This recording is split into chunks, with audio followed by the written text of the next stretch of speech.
All right. Good evening, everyone.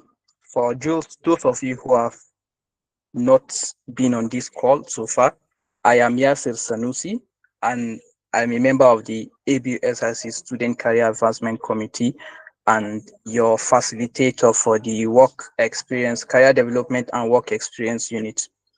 So, so far, since when we started our sessions, we've discussed, as you can see from my screen, we've discussed the awareness phase where you get to know what career development and work experience is, and then how you can prepare for it.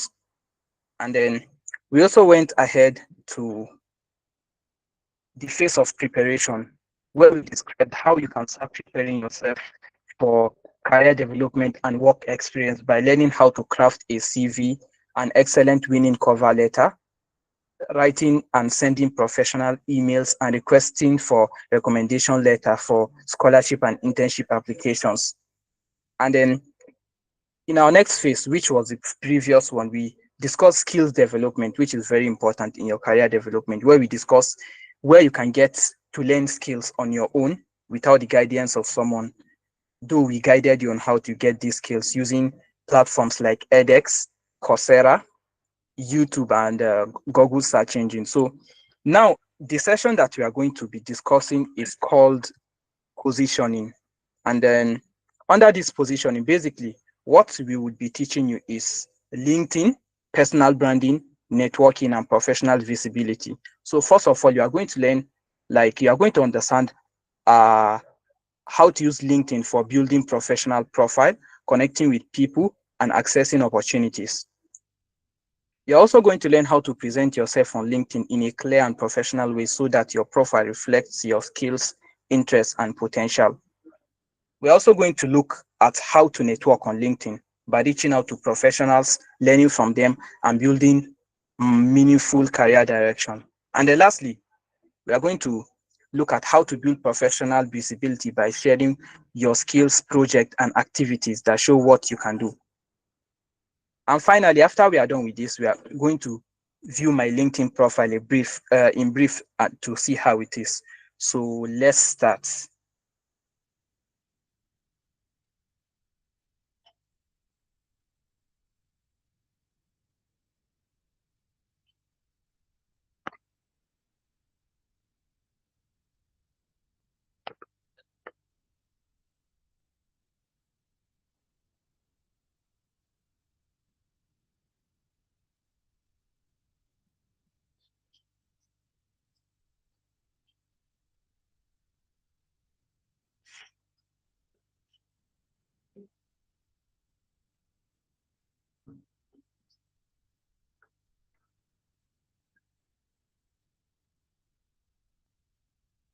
So as you can see from my slide, it says from invincible to unforgettable, how to build professional visibility, network strategically, and make opportunities come to you.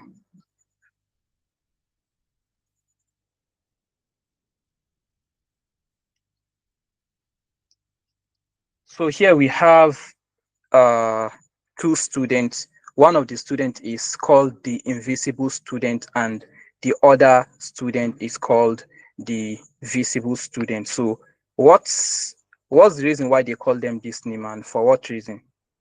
So the invisible students graduate with a solid degree. Yes, he's just an undergraduate, just like everyone else. And then he graduated with a very good degree, maybe in a good course, and maybe he graduated with a first class or a second class upper degree. And then after he graduated, what happens? He struggles for months sending applications into a void. He always applies to opportunities, send his CV, his cover letters, and then he doesn't know where his CVs and cover letters are going into. So he doesn't even get a response from that. And then what happens after that? Like nobody notices him and he remains invincible. So even if he applies to certain opportunity, no one will even notice him to accept him for that opportunity. On the other hand, we have the visible students. The visible student graduates with a similar degree. It might even be that he graduated with, let's say, a lesser degree than the invisible students. or even from a lesser course, but all of them are degree holders. So what's different between him and the invincible students? The difference is that he learns positioning, which we are going to discuss today, and he built a digital presence online to show his skills and what he can do.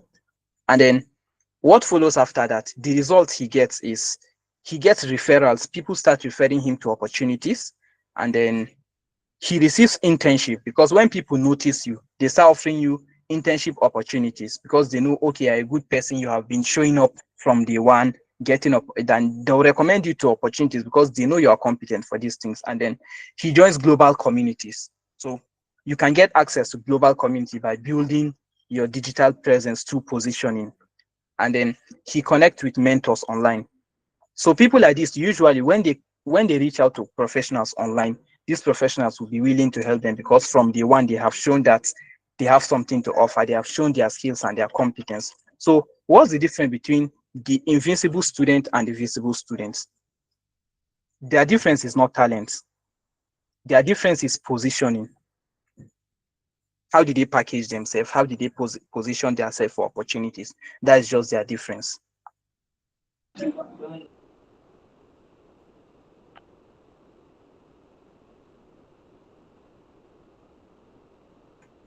So here we're going to be talking about the evolution of professional access. In the evolution of professional access, we have the historical access, like how professional access was in the past, and also the modern access, how access has become now in the present day and age where there's AI and technology. So the historical access was driven by physical access and proximity in such a way that you cannot study unless if you are in a specific location. You cannot get prestigious courses and you cannot do internships. So you have to be physically present and it has to be very close to you. Say, for example, you live in America, you have access to Silicon Valley. And if you live in Zaria, you have access to ABU Zaria. So that is how the historical access in the past was. And then what drives it, the mechanism of historical access was driven by family connections and geographical closeness to professionals. Say, for example, a lot of people in Lagos, you find out that they're into tech and finance. What's the reason? Because they have access to these places physically. You find a lot of law firms, finance firms, and tech hubs in Lagos because of the proximity of the industry to their geographical location. And then thirdly, the historical access has a limitation. It is highly restricted to where you live or who you know. That is for the historical access that we know in the past. But now, when you look at the modern access, it is driven by digital identity and visibility. You can get this opportunity simply because you now have an account on LinkedIn, or you are consistent with what you do and you now have a digital presence. And then the mechanism that drives this is that a student in Zaria can now connect with professionals globally. Now that you're in Zaria, you can connect to people in World Bank, in IMF, in UNICEF, in America, in England, Saudi Arabia, Iran, everywhere. You can connect with different people that can help you. And it's not limited by location, closeness, connection, or proximity. And then what's the advantage? The advantage is that recruiters search online before interviews, and opportunities begins with visibility. So how can you get this global modern access? It only happens when you are online visibly, because there are a lot of people that will never notice that you have a skill or talent. If you are good with graphic designing, if you are good with market strategy, or you are good with anything, they will only know you when you are visible. So your online presence is no longer an accessory, it's your actual professional identity. So now we are going to define professional positioning. So professional positioning means intentionally shaping how people professionally perceive you. So when people think of you, what comes to their mind? Are you someone who is very good with, let's say, programming? Are you an excellent student? Are you someone who is very good with career development, and let's say you are good with mathematics and then you give tutorials online? What comes to their mind when they hear about you, when they hear your name? This happens when you position yourself professionally. And how do you position yourself professionally? You position yourself professionally in such a way that people will know what type of skills you have. And then when they know what type of skills you have, what next? They're also going to know what type of opportunities fits you based on what they see you doing online. And then also, it's going to be a reason of why people should remember you. Why should people remember you? What value are you offering? What skill do you show you have and you can offer to the society to give value? And then what are your interests and what do you care about? And what are you also known for? So these are the things that define your professional positioning. So if people cannot clearly understand who you are professionally, like, they will not even care to look at you. So this is why you should position yourself professionally. So there's something called the invincible trap. How does this invisible trap happens? It happens when you have nothing to show what you do. Because most of us, we have talents, but we can't show it online. And now the world has become global in such a way that you find people in Nigeria that are now working in World Bank. They are working in a lot of big places and they are still in Nigeria. They don't need to spend transport. They don't need to spend so long on traffic. So the world is changing. So what are these invisible trap mistakes that people make? The first one is most of us are on LinkedIn. We have half completed LinkedIn profile. Your LinkedIn profile is not complete. And then secondly, you have no professional visibility or networking activity. You haven't done anything online to show your skills. Showing your skills online is not about bragging. No, it's about showing people that yes, you know how to do something and you can offer them your service. And then thirdly, you have not documented any project. Maybe you have worked on a project, you don't have a GitHub account to show that yes, you have worked and collaborated on a coding project. You have nothing to show for whatever you are doing. So this is also an invisibility trap. And then you have no online presence at all, not on LinkedIn, not on Twitter, not on Instagram. Though LinkedIn is one of the best for professional visibility. And then what happens after this? Nobody knows what you can do. So when you have a half completed LinkedIn profile, you have no professional visibility or networking activity, you have no documented project, you have no online professional presence, nobody knows what you can do. So that is very dangerous and it leads to what we call the invisible trap. And you have to know that many students have talents, they have intelligence, they have ideas, and they have potentials, but most of them remain invincible professionally. Why? Because of they have missed all these things that they are not supposed to be doing. They have no online presence. So invisible people are often forgotten. If you have no online presence, people would forget you and opportunities will not come to you.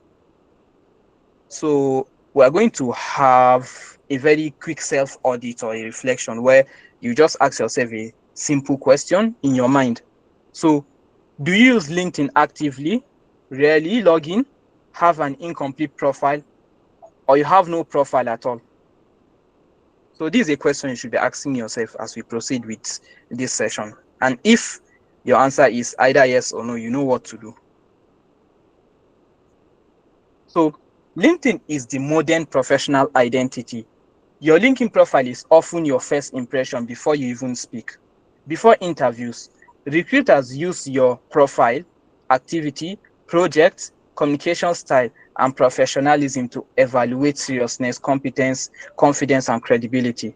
So now in this generation, you realize that when you're applying to a lot of opportunities, they will usually ask you for your LinkedIn profile. So the reason why they're asking is because they want to know more about you beyond your CV and your cover letter. They want to see what you've been doing. So if you've been posting career sessions just like me, and then you've been posting it on your LinkedIn, and then you applied for a career coaching role, the best thing you can do is to just share your LinkedIn account. And then looking at this my slide, you see the picture of a person and you see the picture of a gate or a bridge, and then you see somewhere written global economy. What does it mean? It basically means that as an individual, the engine that is going to link you to the global economy is LinkedIn. You get to connect with professional, you get opportunities. You can also use, if you are someone who recruit, you could use LinkedIn to recruit. So as an individual, you can use LinkedIn for connecting, discovering, recruiting, sharing, and growing. And then LinkedIn is going to serve as the engine that is going to connect you as an individual to the global economy. So basically, when you have an online presence on LinkedIn, you are no longer restricted by your actual position. You become a global citizen. And when recruiters usually want to recruit, they don't have time to start checking who you are or what you do. They will not spend 10 to 20 minutes trying to figure out anything about you. So there's something called the 30-second recruiter evaluation. And it is the first thing that actually strikes a first impression from someone that wants to give you an opportunity once they view your profile. The first one is your photo, the second one is your headline, the third one is your about section, the fourth one is your experience, and the fifth one is your activity. So for your photo, do you look professional and approachable?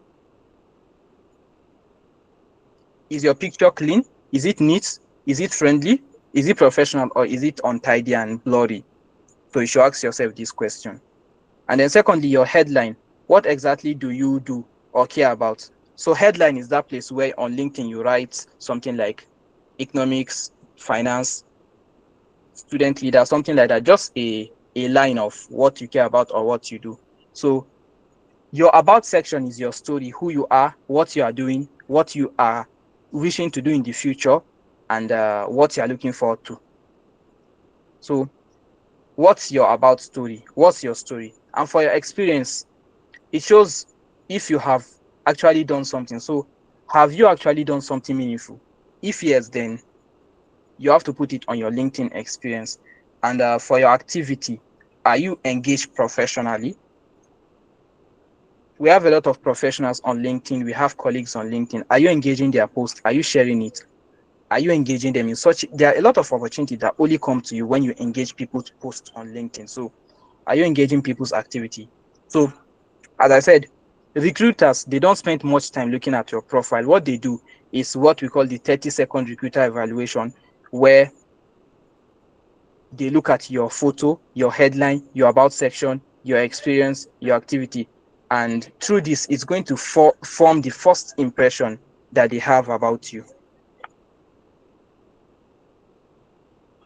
And opportunities flow naturally towards visible people. So when you are digitally visible and you are professionally visible, what happens? Automatically, you start getting opportunity. And that type of scenario where opportunities start coming to you, we call it the opportunity gravity well. You just be sitting down one day and then someone is inviting you to a speaking invitation. Like they are giving you a speaking invitation to come and speak at a very big event. Usually people would pay millions to go to that event, but someone will invite you because they know you are good with public speaking. And then you start getting leadership opportunities due to what you show you know how to do. A lot of people think, okay, yes, this guy is competent. We want him to take this position globally. We have people in Nigeria that have been appointed in United Nations, World Trade Organization, such as Okonjo-Iweala and the likes of them. Why?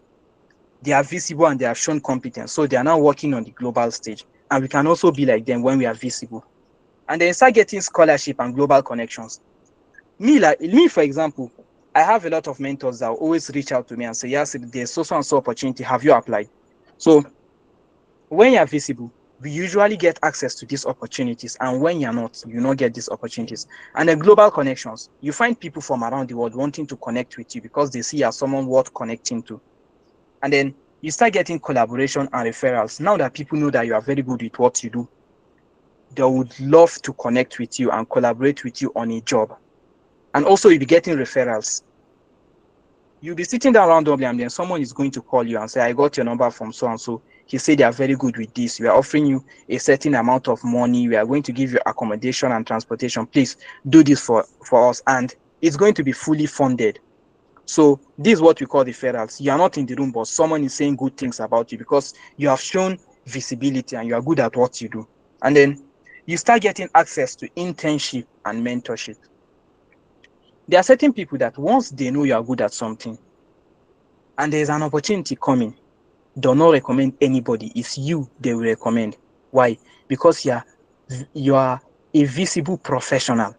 So you're attracting opportunity. And a lot of people would love to mentor you. I'll give myself as an example. I've got several people that have been able to mentor me to reach the little position that I am today. Last year when I was applying for an internship, I reached out to a someone on LinkedIn that had applied for that internship earlier. I will not mention the person's name. And when this person viewed my LinkedIn profile, they were very impressed and they said to me that let's schedule a time. This person was a very busy person, but they just had to schedule a time to mentor me because they saw that I was already visible professionally and I was building something. So they thought that someone like me is worth helping. So they supported me. Today, few months ago also, I had the opportunity of getting to have a conversation with someone who interned at the Bank of America as an undergraduate. He did a lot of things. He also qualified for the CFA equity research final, where they became first position in Nigeria, and then they went to another African country to continue at the continental stage. So he's a very busy person because he's an investment banker. So I simply asked him a question. I said, please, how can I like navigate my career as someone who is interested in so and so and so? And then when he checked my profile, he said to me that you are already doing the right thing. Just keep doing what you do. But since I see you are very serious about your career development, let's have a session. And then I created a Google Meet, a Google Calendar link, sent it to me. And then after 2 to 3 days, we had a session where this guy really guided me. Why? Because I have shown from the beginning that I have a digital presence and I'm serious about building myself. So when you are a visible professional, opportunities flow naturally towards you. So as a visible person, just know that opportunities will flow naturally towards visible people. So we have 6 pillars of a digital identity. Please confirm if you can hear me, if I'm audible.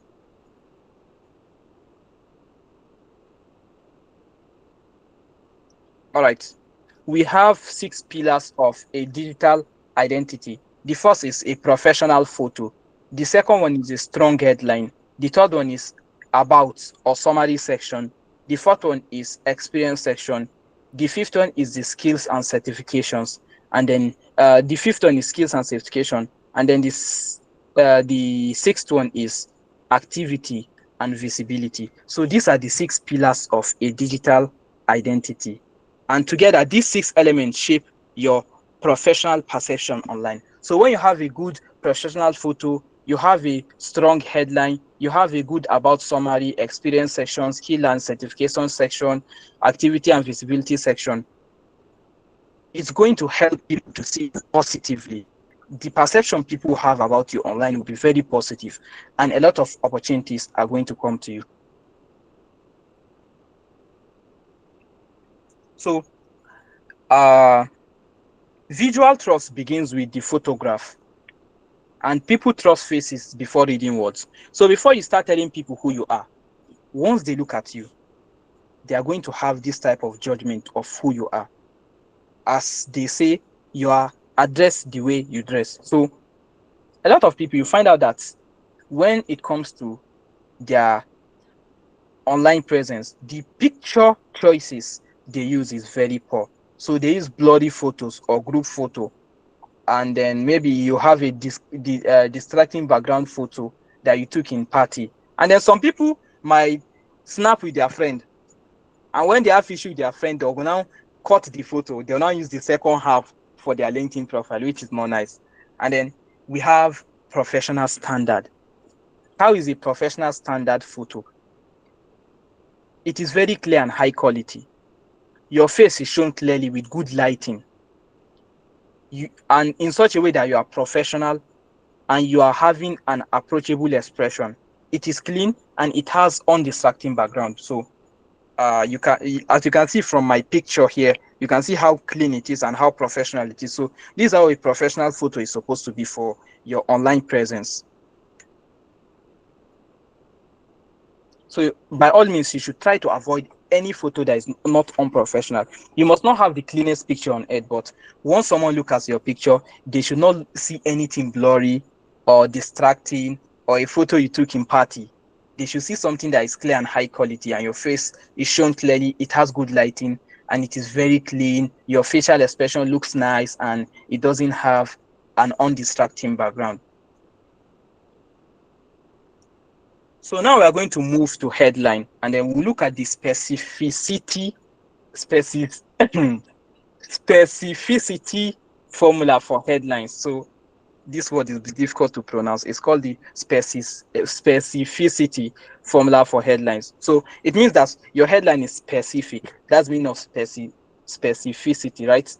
So there's a formula you follow for your headline on LinkedIn, and it makes it very specific, neat, and professional. So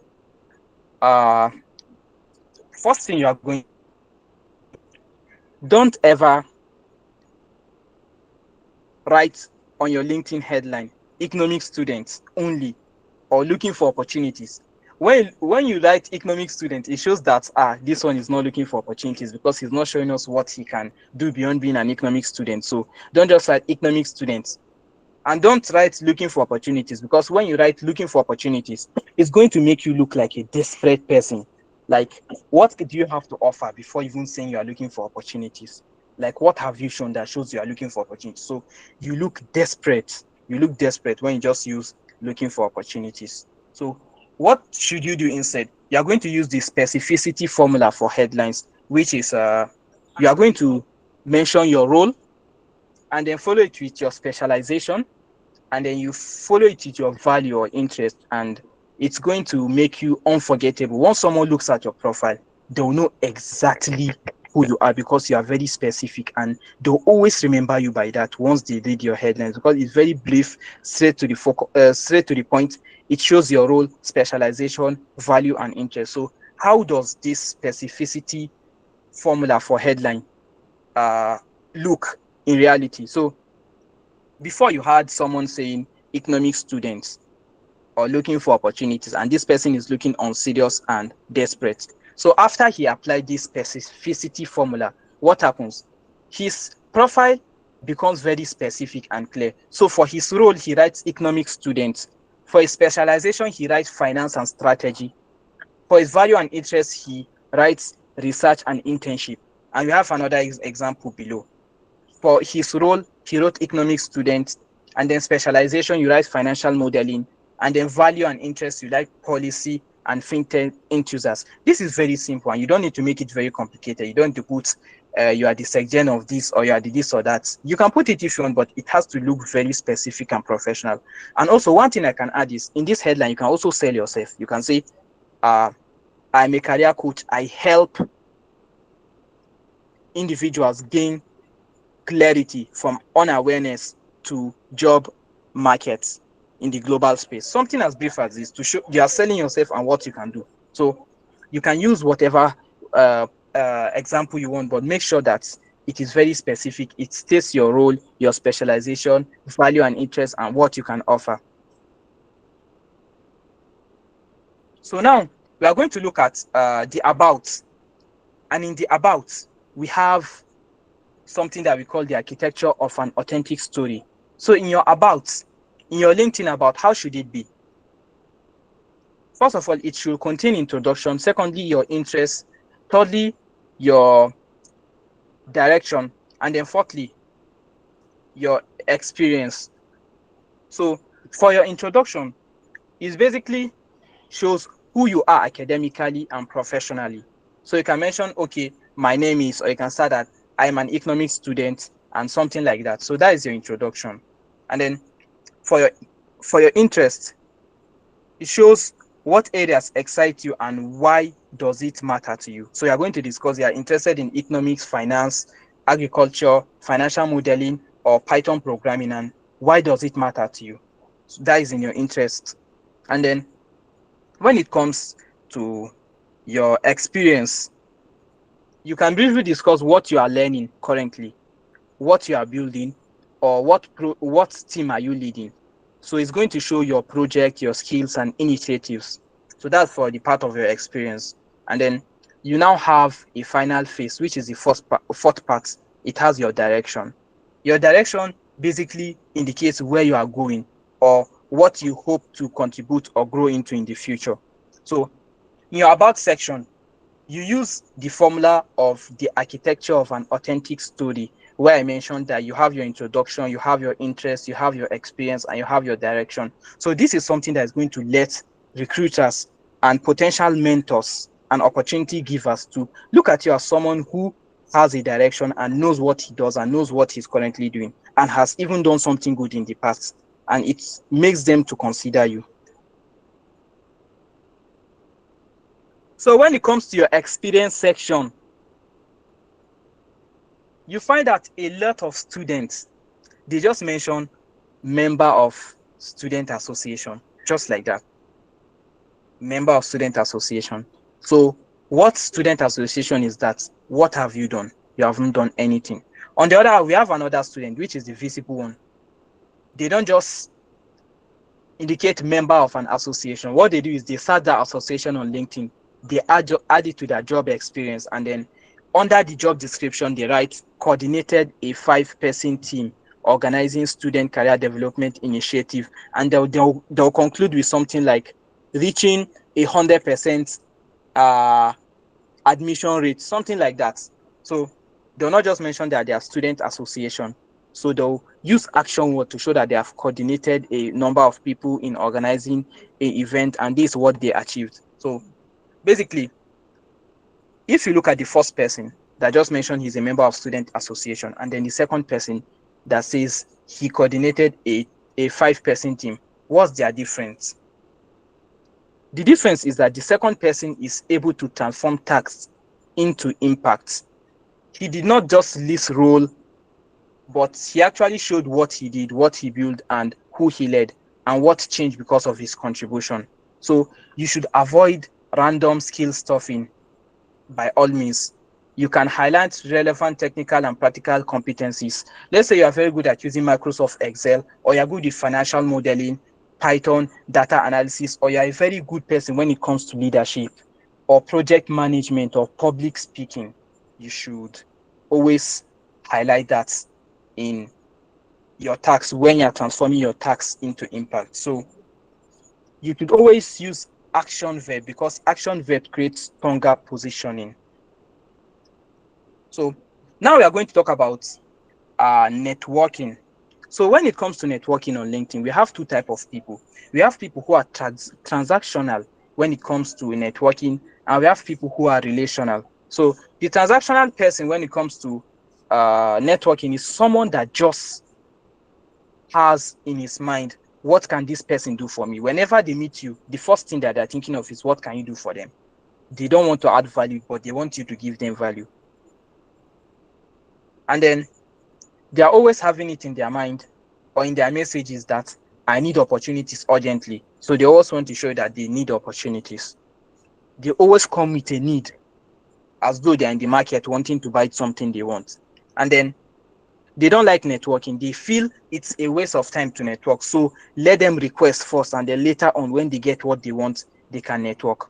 So this transactional person, when it comes to networking, is just like someone who goes to the bank and you just opened an account with UBA, and then you want to withdraw 50,000 naira that you did not invest. So this is transactional networking, and you should avoid it by all means. When you are transactional in your networking, people will never pay attention to you. So instead, what should you do? What approach should you follow when it comes to your networking? You should be relational. And how does the relational networker build his network? He builds his network by having this positive mindset of not begging. They start by asking questions that they can actually use to add value to the person who they are reaching out to. And the person will pick interest in them. As I gave you an example earlier of people who have picked interest in me and they mentored me simply because I was willing to learn from them. I didn't just ask them to help me. Like, I just did not do that. What did I do? I came with the mindset of how can this person be a means of me learning from him. So the first thing that is always in their mind is, what can I learn from this person? And then They also have in mind, I want to build meaningful connections over time with this person. So they engage your post, they comment, they ask you questions, they want to learn from you, and they always reshare your post or something like that. So they are planning to build a very good relationship with you that is going to last the test of time. And then thirdly, they don't have the mindset of the transactional networker who said that I will network later. What is different about them? They always say, I will start building relationships now. And then networking is not about asking strangers for job immediately. That's what some people think networking is. It's also not about asking people for their phone numbers or collecting their business card, because most people that we collect their phone numbers and business cards, they don't even know us, and they might probably not reply to us if you send them a message. Or you might have 10 business cards and then you have not yet reached to any one of them. Why? Because you don't focus on quality networking, you focus on just asking strangers for their business cards and asking them for a job. But networking is something that has to do with relationship, and then relationship compounds over time. So this is my statement: relationship compounds over time. We can use this graph to kind of understand how relationship grows over time. It compounds over time. So before we proceed, I would want just one person to tell us what is labeled in the X and Y axis of this graph that we are looking at. Just one person. So hello,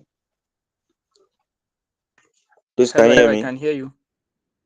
Yes, I Yeah. can So hear on the you. x-axis, the time and consistency, and on the y-axis we have opportunity and trust.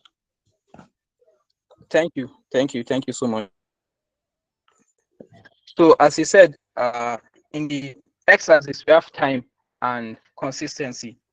And then in the Y-axis, we have opportunity and trust. So is there anyone that can interpret this graph for us to explain what this graph means when it comes to networking and building relationship? Right. Good evening, everyone. Good evening. Yeah. What it means is that, like, to build a meaningful relationship, it takes time and consistency. It is not a one. It's not a one-time event. It is a gradual process. And when that relationship is built over time, it eventually leads to opportunity, and it is going to create a mutual trust between you and whoever you are networking with, which will lead to opportunities. I think that is Thank a you. like good You explanation. nailed the question correctly. Thank you so much. So basically what this graph is trying to say that in order to network with people and build quality relationship, you need to invest time, and then you need to be consistent. And when you put your time into building relationship and networking, and then you are consistent, you reach out to them from time to time, not only when you need help from them, what is going to happen is that they are going to start trusting you. And then once they start trusting you, you can now get access to opportunities from them. Like me, I've had several people recommending me for a lot of opportunities because I was very consistent, and they ended up trusting me and they started offering me opportunities. And how did that happen? Because I positioned myself well and I also networked well. So now we are going to look at the anatomy of strategic outreach. That is the structure of how you should reach out to people on LinkedIn. How should you reach out to people, whether on LinkedIn, on Instagram, on Facebook? Because there was an opportunity I was applying for, and then most of the people I reached out to, they were not on LinkedIn, but their Instagram account was active. So I reached out to them on my Instagram to ask them certain questions. So how do you do that? And how do you get a response from them? So first of all, it has 5 steps. The first step is engage with their content first. Second step is send a personalized connection request, not an AI or generic message. Thirdly, mention something specific you admire about them. This will make them feel that you really understand who they are and you're not just using AI to generate a message you want to send to them. It shows you understand them and you are authentic in whatever you are writing. And then fourthly, you should keep the message brief and respectful. Go straight to the point. Don't address them as though they are your mates or juniors. Address them with respect, because this is a professional interaction. And then lastly, you should focus on learning, not asking for favors like, can you offer me a job immediately? So let's look into this letter and briefly see how the anatomy of a strategic outreach is. So as you can see the letter, it says hello. Let's assume that the person in the letter is, who is on the call? Let's use someone's name here. Okay, let's use Khadija Muhammad. So hello Khadija Muhammad, I've been following your work in fintech and really enjoy your recent posts on digital payments in Africa. I am currently exploring finance and strategy as a student, and I would love to learn from your insights. So this message is really brief. So I'm not kind of trying to say you should make the message as brief as this, but it can be as brief as it can. But don't make it so brief that it's not going to pass the message that you're trying to pass here. So what can any one of you notice from this message according to what we discussed on the anatomy of a strategic approach? Just basically tell us, what did you observe with this type of message? Anyone, please. Just unmute and speak.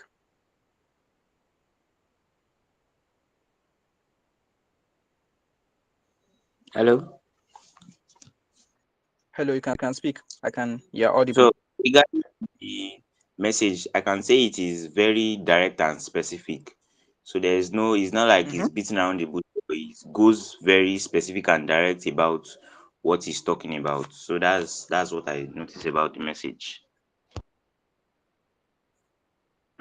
All right, thank you so much. Can we have another person? Another thing I learned from the message is that the the from the message you can see that the sender was like already knows what the person he's sending message to. He already knows what the person is into. Like he already knows what the person is doing. Not it's not just a transactional relationship, and he's really interested, and he sees that they have common interests, and he was able to key on that. Thank you. Can we also have another person? Just one more person.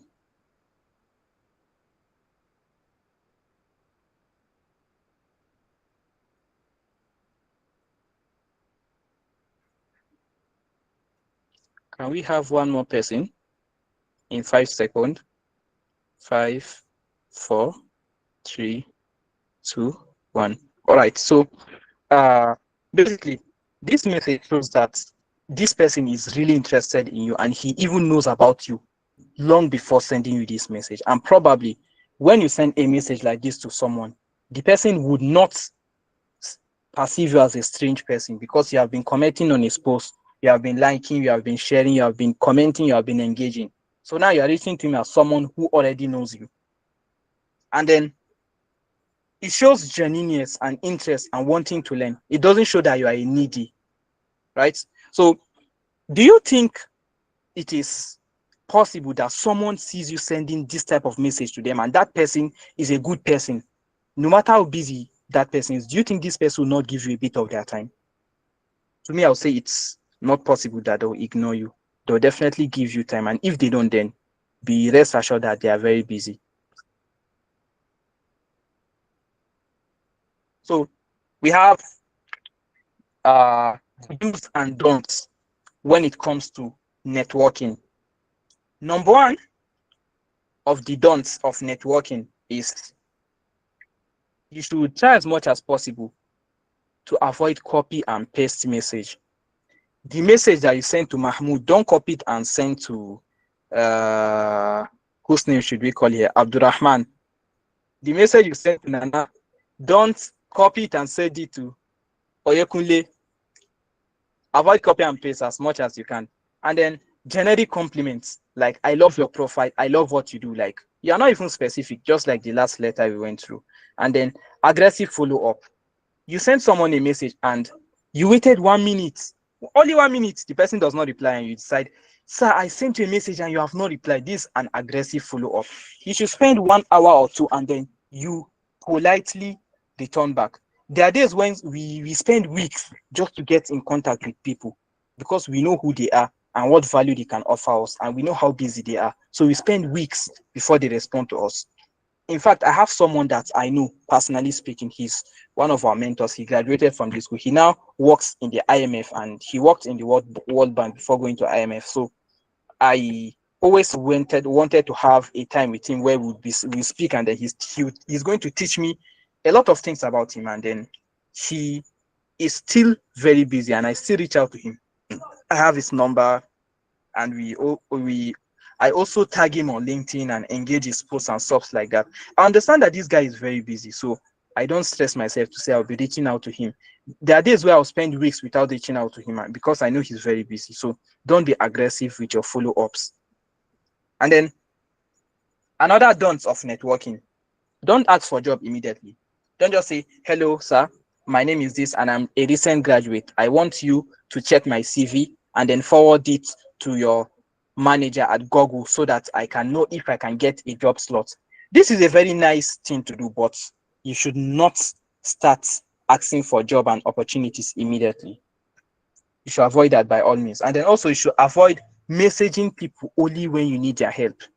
Make it a habit to always reach out to people from time to time. Though it's natural as a human being, you might get into trouble not because you wanted to, and then someone comes to your mind, someone you don't even know, or someone that it's been long you connected with, and then you find yourself asking for favors from these people.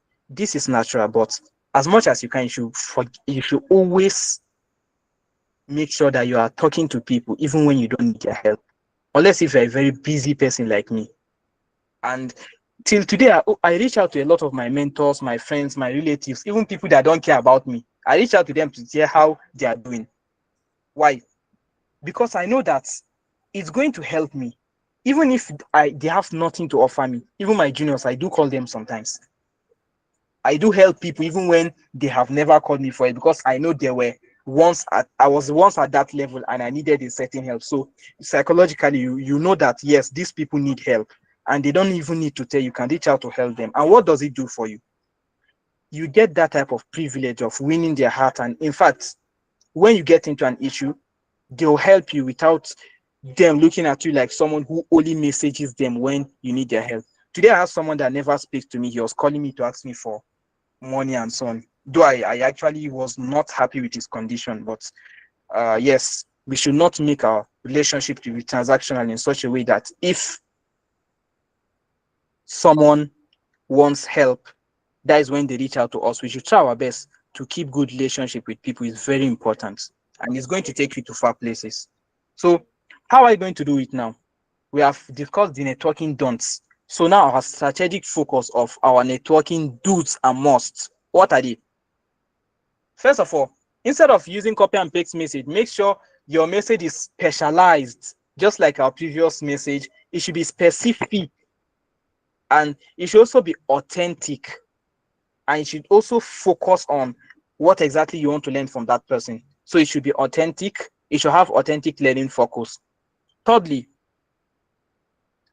instead of following aggressively when they don't reply to your message, be patient and respectful with their boundaries. Be very polite in how you reach out to them. If they don't reply to you, reach out later on politely, but don't be aggressive with your follow-ups. And then you should also build trust before asking. I know I've interacted with one or two of you, and I know that if for any reason I need help from any one of you, I can always reach out to you guys. Why? Because I know one or two of you guys that always keep in touch with me, and I also keep in touch with you. So this is something that is going to build trust between me and you. And also, of course, there are a lot of opportunities that I could connect one or two people to. I could also teach you one or two skills that you need to learn. Why? Because we have already built trust, and now we are asking for favors, which is going to work. And then also, we should try our best to be consistent in nurturing our relationship. So we have to observe consistent relationship nurturing. Even if you are busy, take some time to just call people, ask how they are doing. Like when I was in 100 level, my faculty president, like we were very close. I was very close to him, and then last Friday I just called him I wanted to greet him and stuff like that, and he was very happy. Just imagine, he left this 30 ago and I still had the chance to call him. I called my auntie. I called uh, some of the people that I worked with while I was doing my internship before now. So I called some of these people. Why? Because I'm building a good relationship with them. It's very good. Even if you don't need help from people, please try your best to build good relationship with people. And then you need to understand that in this life, you reach a point where you cannot keep in touch with everybody because you now have a lot of people. In that case, what should you do? Just make sure that whenever you meet these people, you should be always show that you're happy to meet them, always help them, and never ignore them. They'll feel that even if this guy does not speak to us, we know he cares about us, and we know that it's his job that is keeping it busy. And then, of course, don't care about people. Don't be worried about what people say. Like, there are a lot of people that no matter how good you are, they'll say that you don't like talking to people, you are snobbish, you are this, you are that. They don't know what you are going through. So those ones, don't worry about them. If you are someone who is sincere, definitely God is going to help you. So uh one conversation, one mentor, or one relationship can completely change your direction. And people remember authenticity. So you should try your best to observe the do's of networking, and then avoid the don'ts of networking as much as you can. So now, looking at the diagram we have on the screen, please, can you guys see my screen?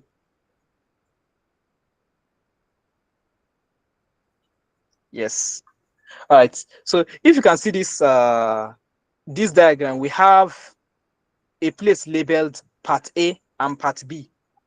So part A is the part of the invisible person we discussed, and part B is the part of the visible person we discussed. So when it comes to seeking for opportunities and you follow part B, you are going to meet a dead end because you are not visible and you haven't positioned yourself for opportunities. So following part A means you don't have a digital presence, you have not built yourself, you have not equipped yourself with what we have been learning throughout all our sessions, from awareness to preparation to skill development to position. You haven't applied them. So what happens? You are going to meet a dead end. And what happened in this dead end? It's going to lead you to limited growth. So your growth will be very limited because you have not positioned yourself to grow. But as for part B, you make yourself to become visible so people will know what you do. And here we talk about the power of documentation. When you document your story, you don't need to be perfect. Some people enjoy the stories you like on LinkedIn. You attended a session today, you met someone today, you attended a lecture, they gave you an assignment. Just find a way to write it excellently. And believe me, there are a lot of professionals you don't know. They are looking at your LinkedIn profile, and that your consistency. It takes 1 year, 5 years, 10 years. They are going to reach out to you one day to say they love what you do and they want you to be part of them. And you don't need to be famous, but you can start by sharing projects. You can start by sharing lessons learned from internships or even from this webinar that we are having. After we are done, you can start by installing on LinkedIn, tagging me, tagging the committee, tagging the participant, and just sharing what you've learned. And you can start sharing insight from books you've read, and also your achievements and milestone. You got a scholarship, you got into the NHS Scholars Program, share it.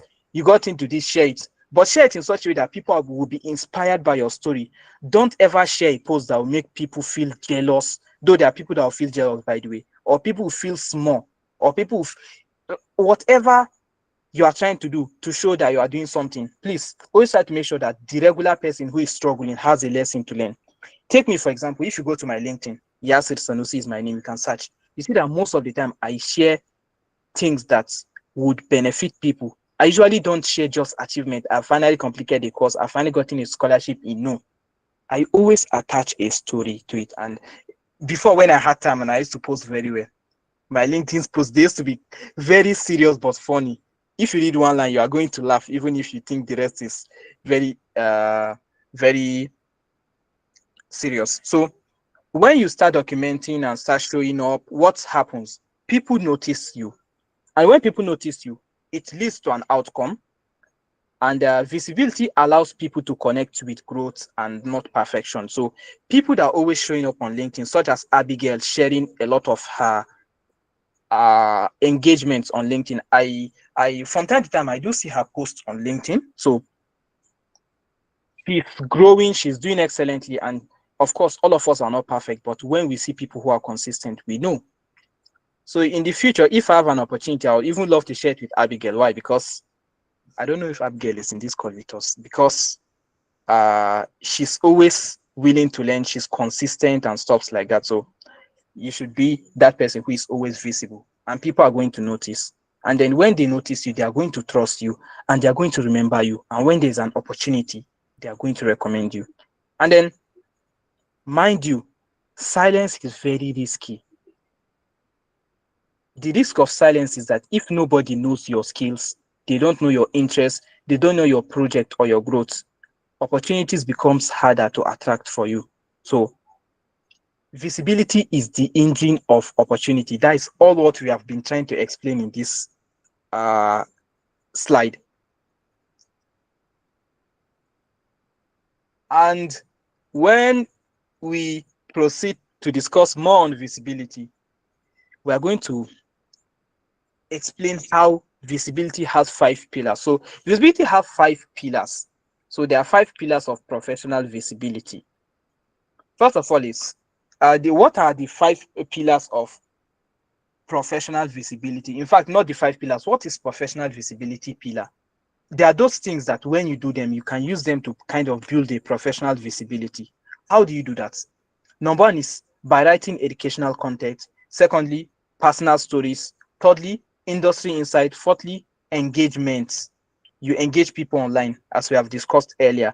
And then when you have a little achievement or something, you can share it with people and teach them how you got it and how they can also get it, and inspire them. Share it with your mentors so they'll be happy about you. So for the educational content, you can teach something useful. You can share skills that you have learned. So you can decide, okay, you discovered how to use ChatGPT to do a certain thing, or you now know how to use a particular shortcut in Excel that most people don't know about. You can write it online and teach people how you do it. Or you can teach people how you got rid of your math phobia. And then for personal stories, of course, what I said about math phobia is also you trying to teach people, but it's also a personal story. So when I was growing up personally, I had math phobia, and I was able to deal with it to the extent that from getting 29 over 100, I ended up getting the highest in my class, right from SS2, SS3, and it kind of motivated me to study economics because I was an art student. And then we did not, I did not see myself studying English language or literature or Arabic language or law, though I had the grade and everything it requires for me to study these courses, and I'll be very good at them, but I did not want something straightforward. So after I got rid of my math phobia, the only course I saw myself studying as an art student, because I didn't have accounting and other courses, I decided, okay, I'm going for economics because I can't bear just reading English. So this is a personal story that maybe I might share on LinkedIn in the future. And then we have industry insights, where you discuss your latest trends in medicine or finance or economics or marketing or the graphic design industry. You can share ideas and career related thoughts that have to do with your industry. So this is for industry insights.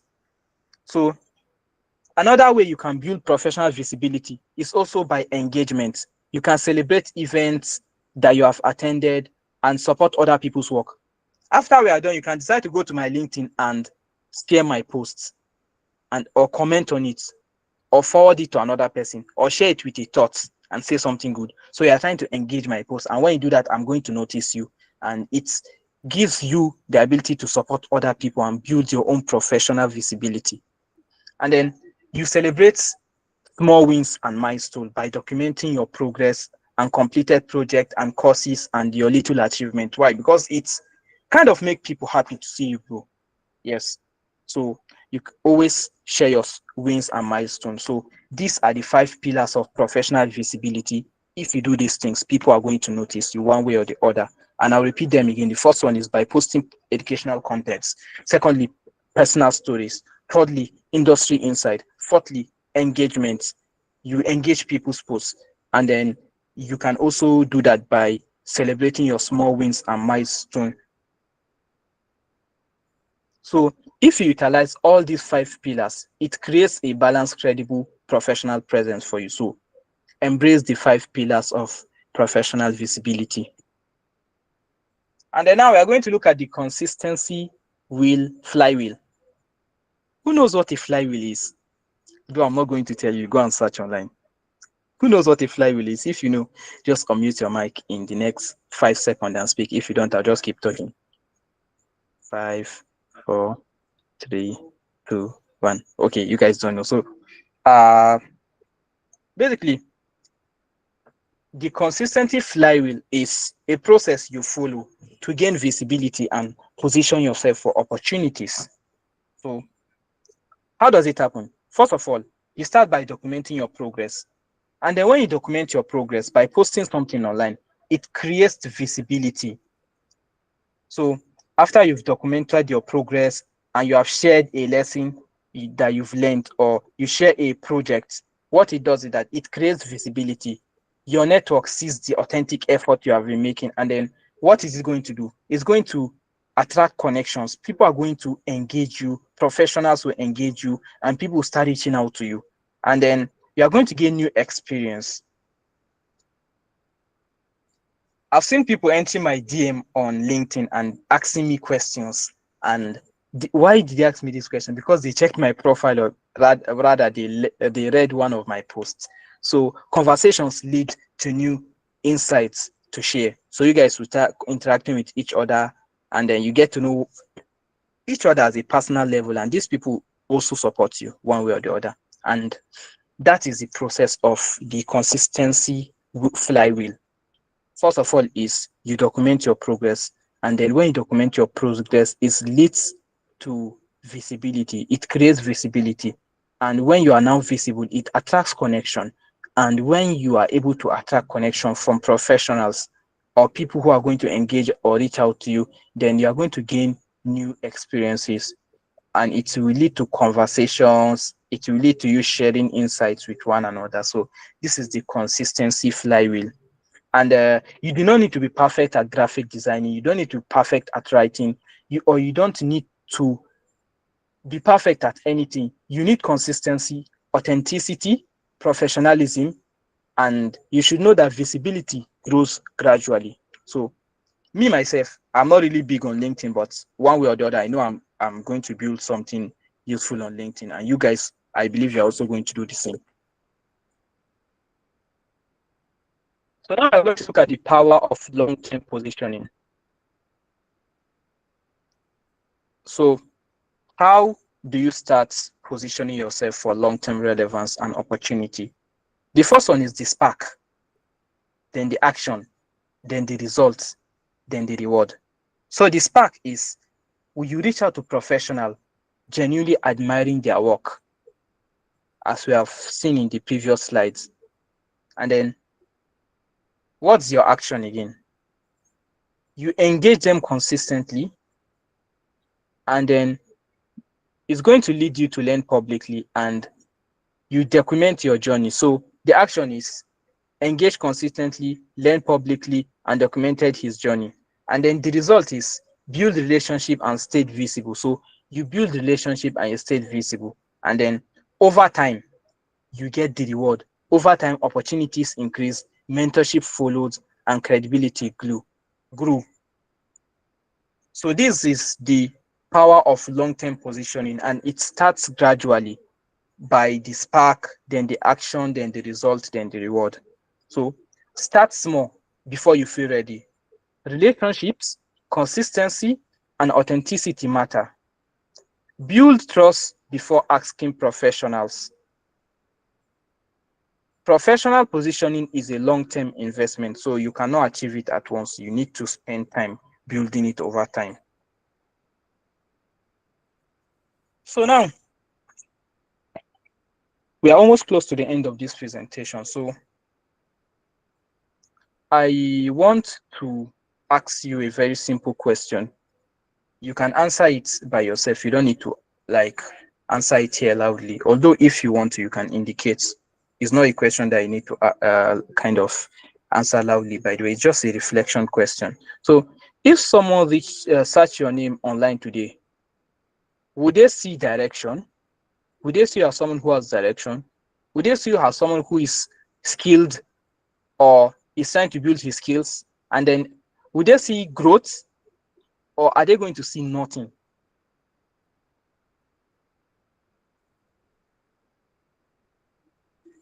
So that's just the question. If someone search your name online today, would they see direction, skills, and growth, or almost nothing?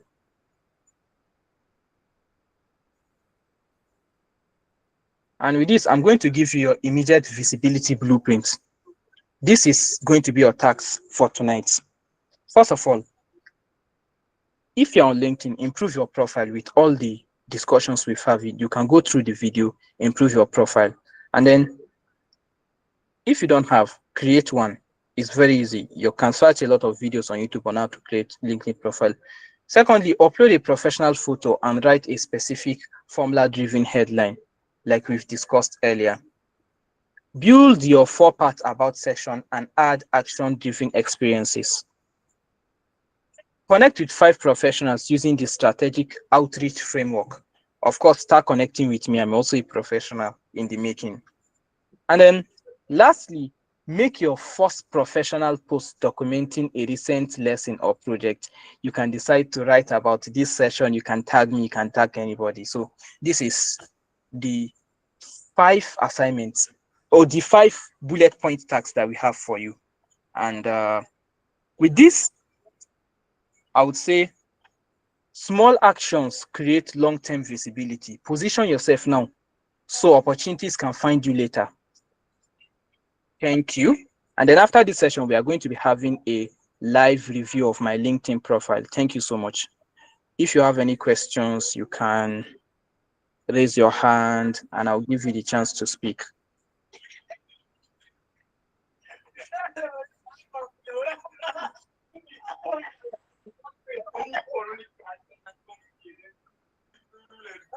Please, do you have any question?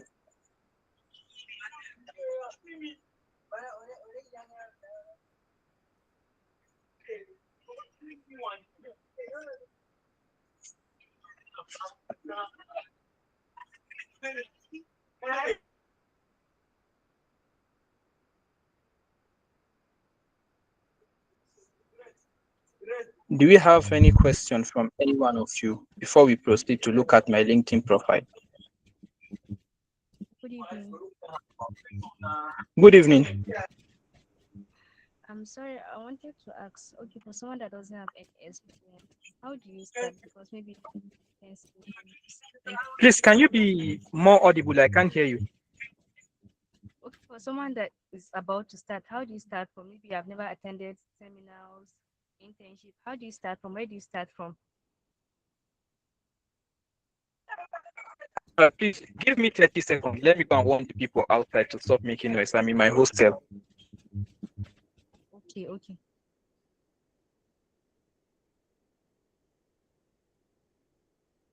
Just give me 30 seconds.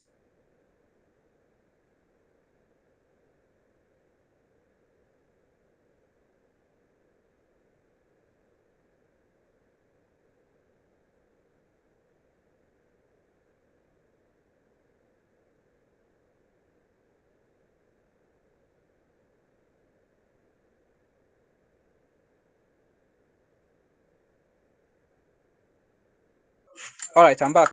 So what's your question again? Just be very audible and straight to the point. Okay, good evening. Good evening. Start now. That doesn't have any experience, didn't attend any internship seminar. How do you start from and where do you start from? Because I know it won't be easy. Just help us with some tips on how to start.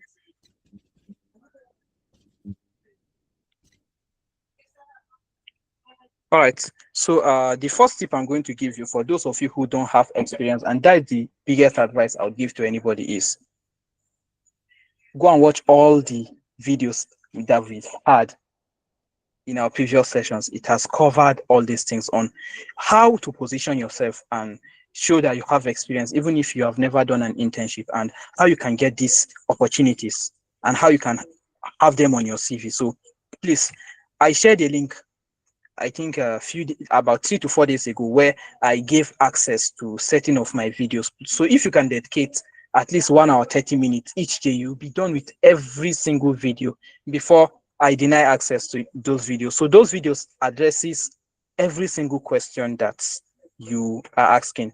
So secondly, what you can do if you haven't attended seminars, you don't have internship experience, uh, you don't really need to go through a formal internship in order for you to be able to add it to your CV or your LinkedIn.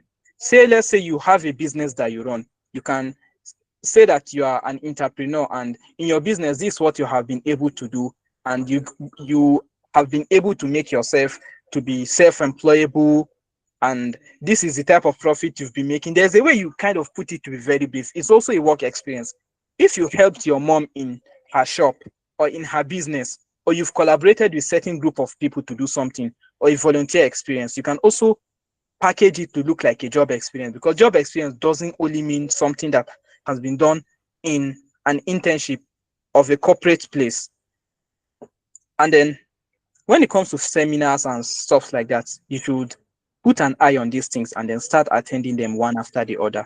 But my biggest advice I'm going to give to you is, please try your best to go through every single video I sent. I sent a single write-up containing all the links. So I want to confirm if you can hear me. Can you still hear me, Hafsa? Yes, I can hear you. Please, can you send the link? Because I just joined the group recently. All right. But I don't know if you have my number. Like, did you like see me sharing messages? The session has started, something like that. Yes, I've seen that. All right, send me a message. My name is Yasir. Send me a message. I'm going to share the link with you, inshallah. So, have I answered your question? Yes, you did. Thank you so much. I'm really grateful. You're welcome.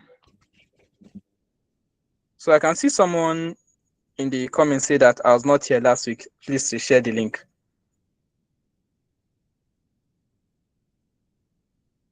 Well, I think you have to reach out to me and explain why you were not present here last week. And then you need to prove you have been in our previous sessions, or even show seriousness before I share the link with you. So do you have any other question again, please? All the people that also were not there, you can come again and explain yourself. That's it.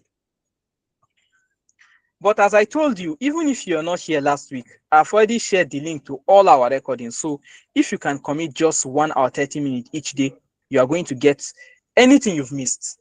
Believe me, after you've gone through all the videos, you no longer be asking this type of question. You'll be very satisfied, and you feel you haven't missed out on anything. So try your best to watch all the videos are uploaded on YouTube, so that you get an idea of what we've been doing. And after watching all these videos, you not feel that you missed on anything. It's very comprehensive, but within the next 4 to 5 days, you won't have access to these videos. So take the chances now while you have them. So please, any other question?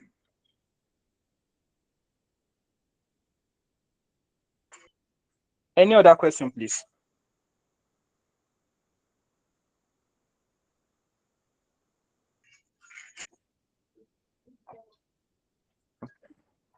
You guys have any other question?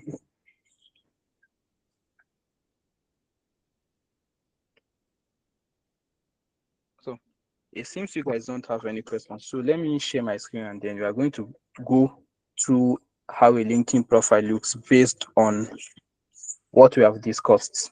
So just give me a moment.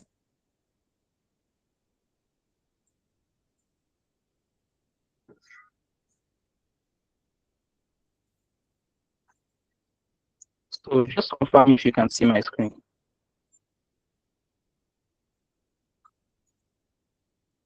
All right.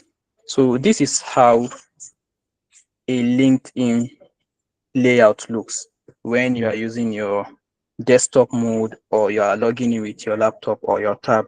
This is how it looks. So this middle part is where you see all the posts that are made on your feed, and then that is the middle part. And then this part by the left is where your profile is. So let's just explore it a bit before I click on my profile. So we are going to go through all what we've been discussing.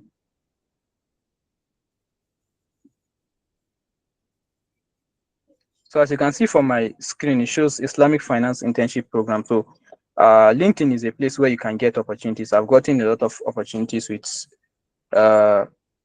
by being on LinkedIn. I've connected with a lot of professionals and I've been getting value because I was kind of able to position myself well. So you can also do the same. And then here you can see it's a webinar by UBA. So there are a lot of information that you can get on LinkedIn if you follow the right pages, the right individuals, comment on the right posts. And then as you can see here, we've discussed you celebrating your wins on LinkedIn. You can see someone here posting that she have finally passed examination. I think these are people who write all these professional examination. I think this is it AC or is it ICANN or whatever it is. So this is it. So you can also do the same. And then, so Abigail, I don't know if you're on the call, but see your posts. This is Abigail sharing her knowledge here. She said knowledge learned and put to practice tend to stay with you. And then she goes ahead to write what she has here. So you can follow Abigail on LinkedIn, connect with her. She's a very interesting person and you can get to learn one or two from her. So this is Abigail. So now let's check my profile.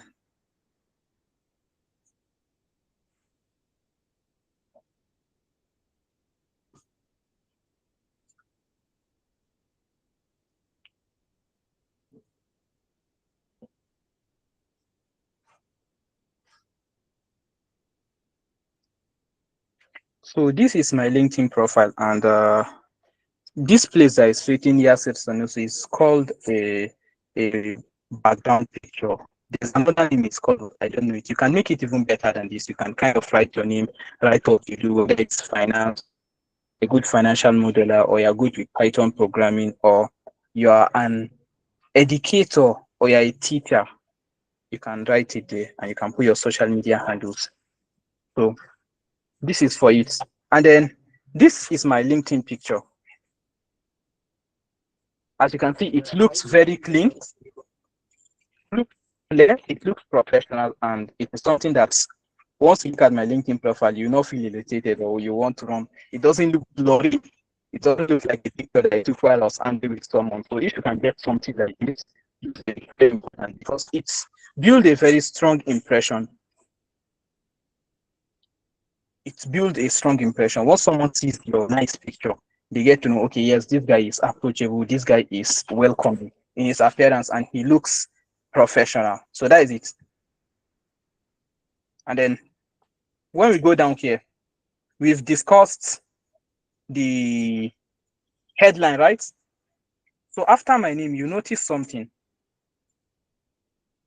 You notice under my name, I wrote finance, that is who am I, and then economics, who am I, that is economics, an economics student, right? And then you can see finance, that is I'm interested in things related to finance and economics. And then in the last part of my headline, I wrote ex-intern, Federal Ministry of Finance, Budgets and Economic Planning, that is Budget Office of Federation. So basically, I'm just trying to let them know that, yes, I have a background in economics. I'm interested in things related to economics and finance. And of course, I don't just have interest in these things, but I've also intend at Federal Ministry of Finance. So basically, this is what my headline is showing. Though I want to add something to it because this teaching that I'm teaching you guys is not for free. I'll put it on my LinkedIn headline to show, yes, I am a career development facilitator.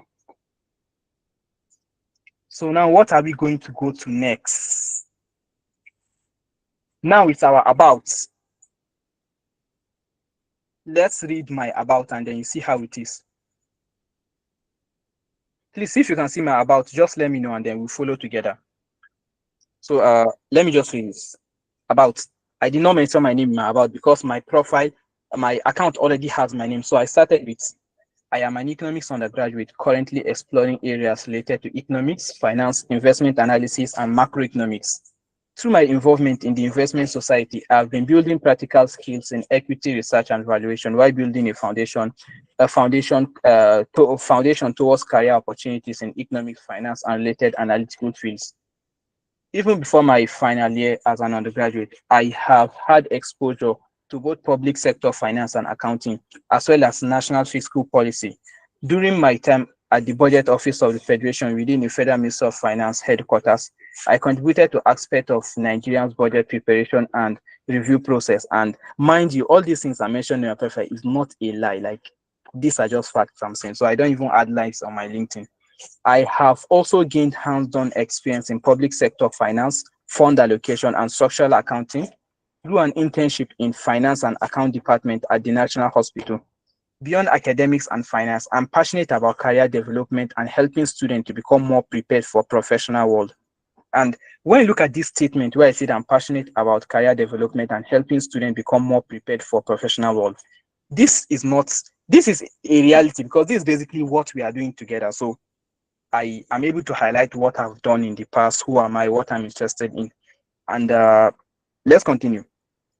I've been involved in organizing and facilitating career readiness initiative and master classes focused on bridging the gap between classroom learning and corporate expectation for undergraduates. I am always open to connecting with professional mentors, individuals working in investment banking, equity research, asset management, and the broader finance space. So basically, this captures what I'm interested in, right? So it doesn't look desperate. I did just mention that I'm an economics student. I'm looking for opportunities. I've described basically one or two things that I have been involving myself in. So now we have gone through my name, my background picture, my profile picture, my headline, and my about. So now let's go to my experience. I have mentioned my experience, right? So actually most of my experience are not on my LinkedIn. I don't know why. Me and most of my mentors we find it very difficult to upload our experience on LinkedIn. I don't know what's disturbing, but please don't be like me. Make sure anything that's going to give you an advantage on your LinkedIn. If you have to be on LinkedIn to get opportunities, you get. Though most of my opportunities are not through LinkedIn, some were on LinkedIn, some are not on LinkedIn. So as you can see, my latest experience here is I am the head of partnership for the Ahmadu Bello University Student Career Advancement Committee. So for that lady that asked, how do you get experience? I'll ask you, have you ever worked as a team in your class? That's a relevant experience. Have you ever solved a problem or led a project? That is an experience. So you see, in the ABSRC Student Career Advancement Committee, it's not a special office that we get paid to do what we do. But as you can see here, under my experience, I clearly highlighted that I'm the head of partnership for the Ahmadu Bello University Student Career Advancement Committee, right? And what did I put here? I followed that formula of showing action word and then results. So first of all, created and led the Career Growth Blueprint, building a step-by-step training program to help students connect classroom learning to real-world expectations. So this is the first thing I have done. And then secondly, I taught detailed master classes to a large number of students, giving them practical skills in CV writing, cold emailing, and professional networking. This is the second one. The third one, led partnership efforts to grow the committee's reach, successfully securing resources and teamwork opportunities across different university departments. And then here, the last one, build a supportive and trusting environment that change how students view their careers, encouraging them to take early intentional steps towards their goals. So I basically, this thing that this session I'm having with you, I converted it to a work experience. And then secondly, another role I have, which is not really a work experience, but I'm just part of this careers ambassador. So I know some of you might be careers ambassadors. If you are not, you can search on Google, please, and then apply to become a careers ambassador. If you're a careers ambassador, you get exclusive opportunities to apply for their internship and be part of their programs. It's very important. So this is it. You can read more from my LinkedIn, just search it. And then from this year again, from this profile again, I am also the Secretary General, the current Secretary General for the Nigerian Economic Student Association, Ahmadu Bello University chapter. So what did I write here?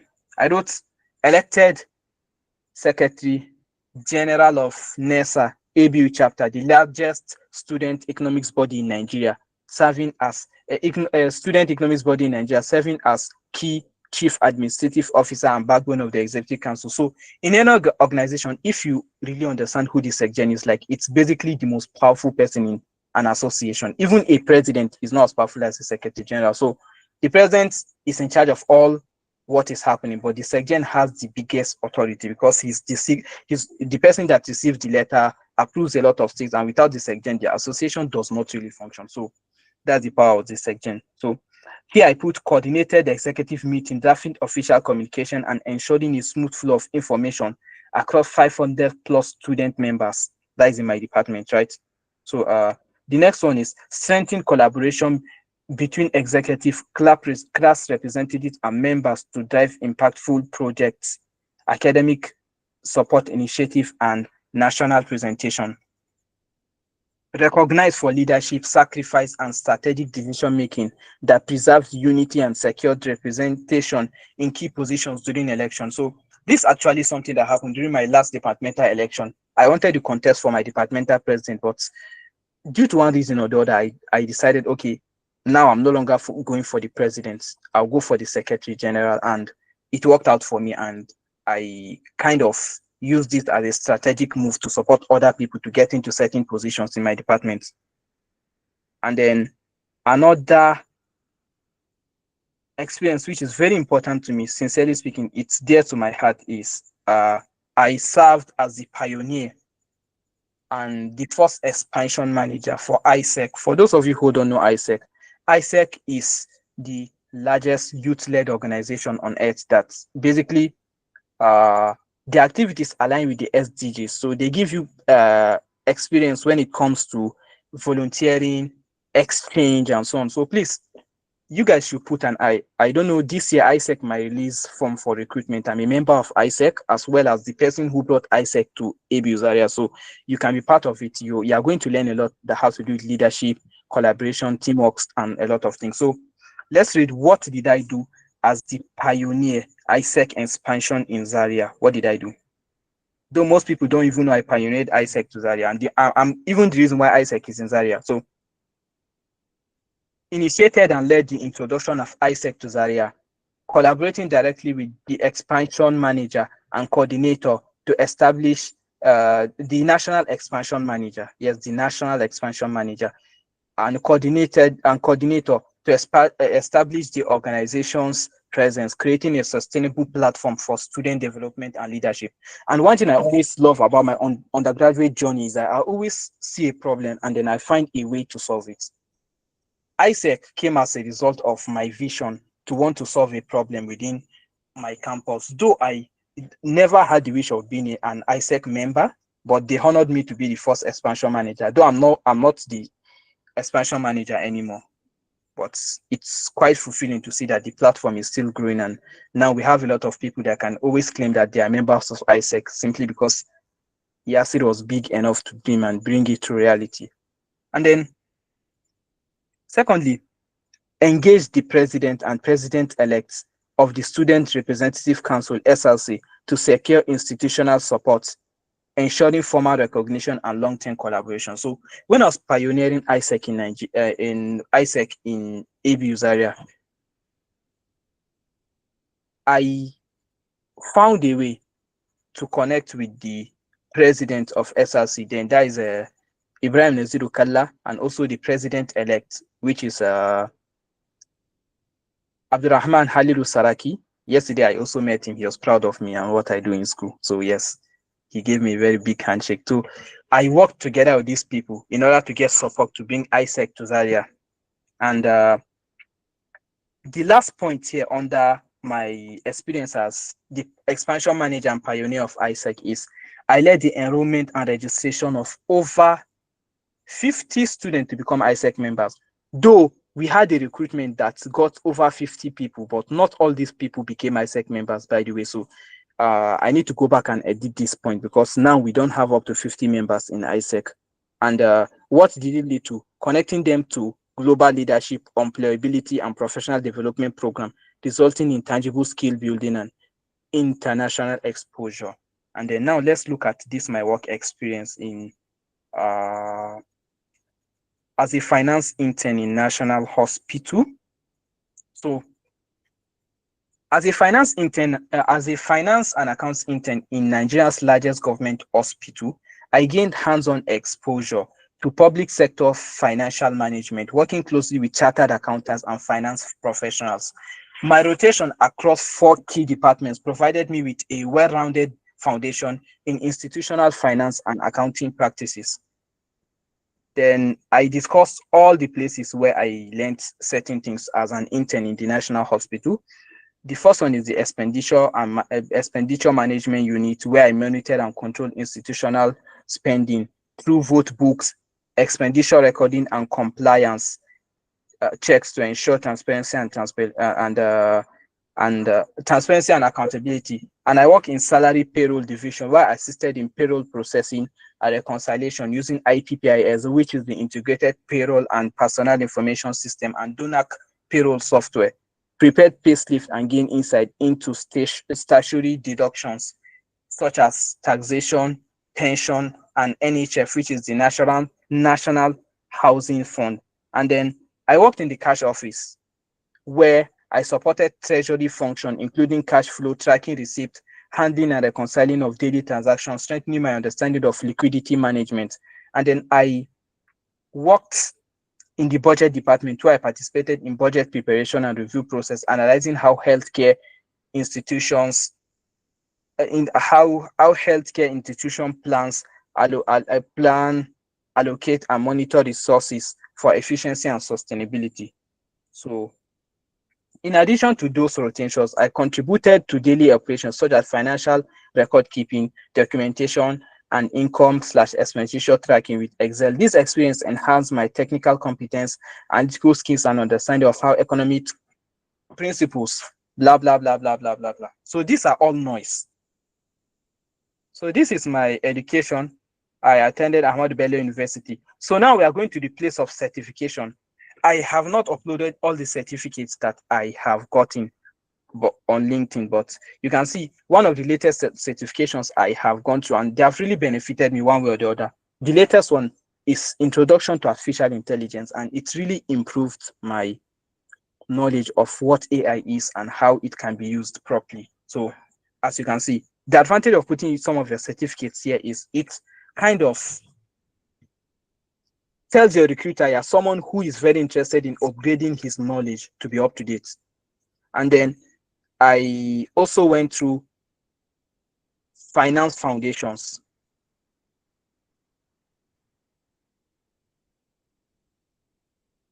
Just give me a moment.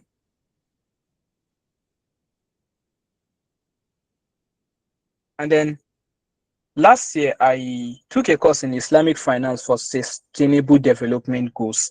That is a UNDP and ISDB. They issued us these certificates.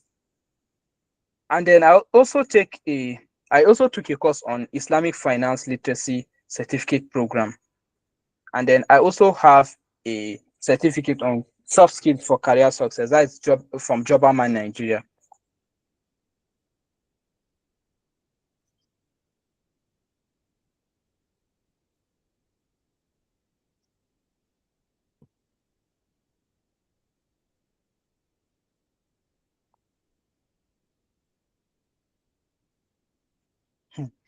I don't know what's happening here. So basically, this is my profile.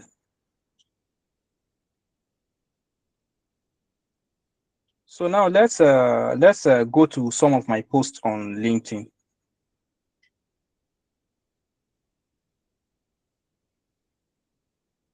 Please just give me a moment.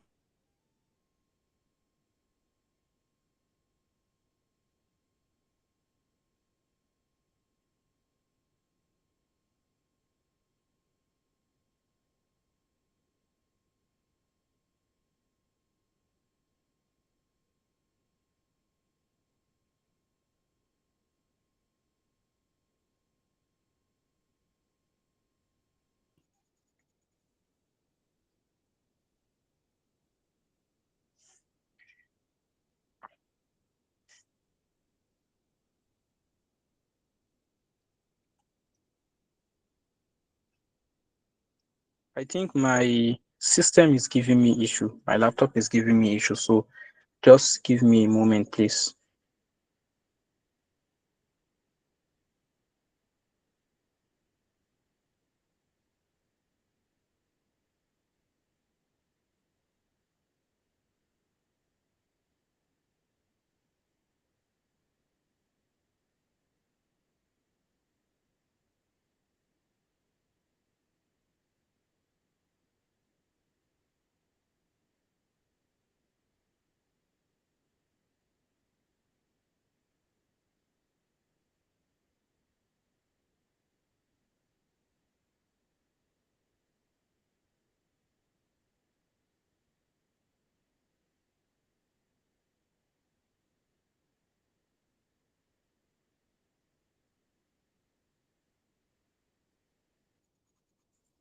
So I think we just continue without this because I don't seem to know what the problem is. So basically, this is how a LinkedIn profile should look like. It should be something that shows your picture clearly. It should show your headline clearly. It should also show your skills, your certifications, and then your work experience.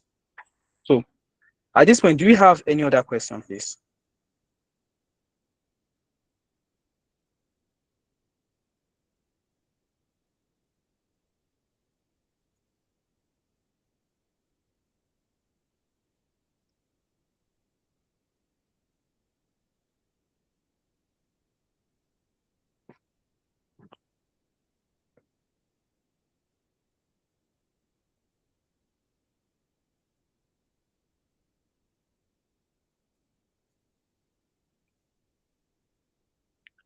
Please, do we have any other question?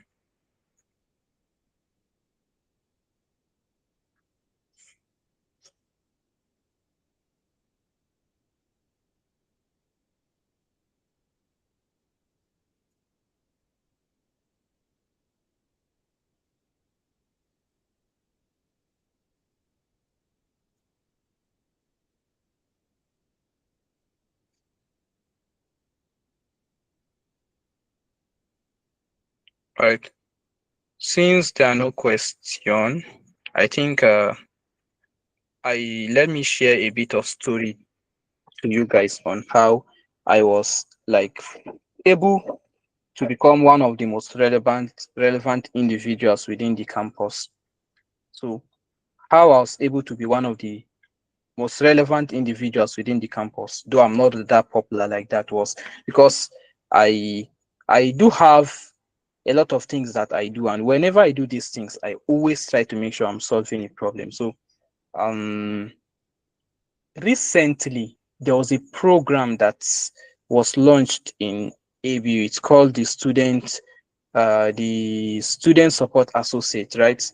And in that event, we have like I think 6 people from each faculty. We have 18 faculties in this university, and then we have only 6 people from each faculty, making 108 people, right? So usually when we have one of our events in this our career development and work experience units, I never knew that we had a lecturer that was with us observing all what we were doing. And then she reached out to me, and then she was asking me, am I a student support associate? I said no. And then she said, though the slot have been locked, but she's going to appoint me to be a student support associate. And recently I was appointed by this very prestigious professor and director.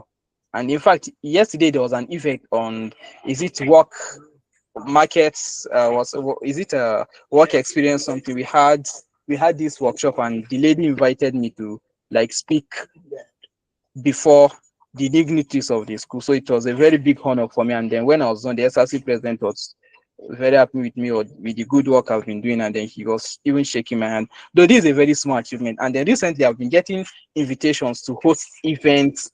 I even have a lecture that I have to go and give in nursing. So how was I able to get to this?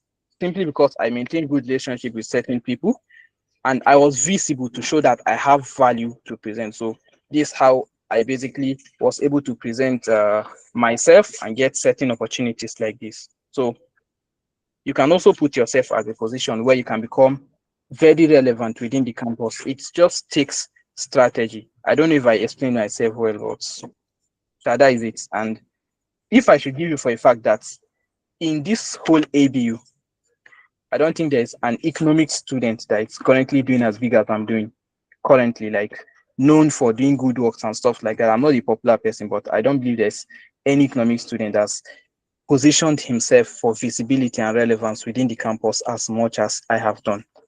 So I'm not trying to like brag or something, but I'm trying to encourage you guys. You should try to do something good for yourself. And believe me, the sky is your limit.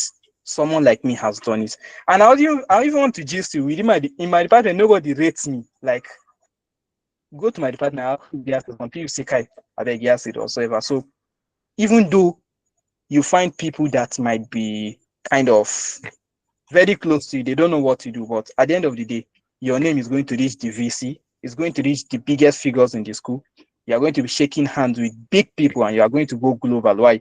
You start small, you be consistent, and whatever you do, make sure you are sincere. Don't do things because you want people to see it, but make sure that you are trying to offer value, and you are going to reach far places. In fact, you go to places where they'll say that you need to write exam, you need to go through interview. But once you go there, they'll say that they know you, you are very good and they don't want you to take any test or interview, you are accepted. So that's basically what happened to me recently. So I encourage you guys, whatever you do, make sure you are visible. And that is how you are going to position yourself to relevance.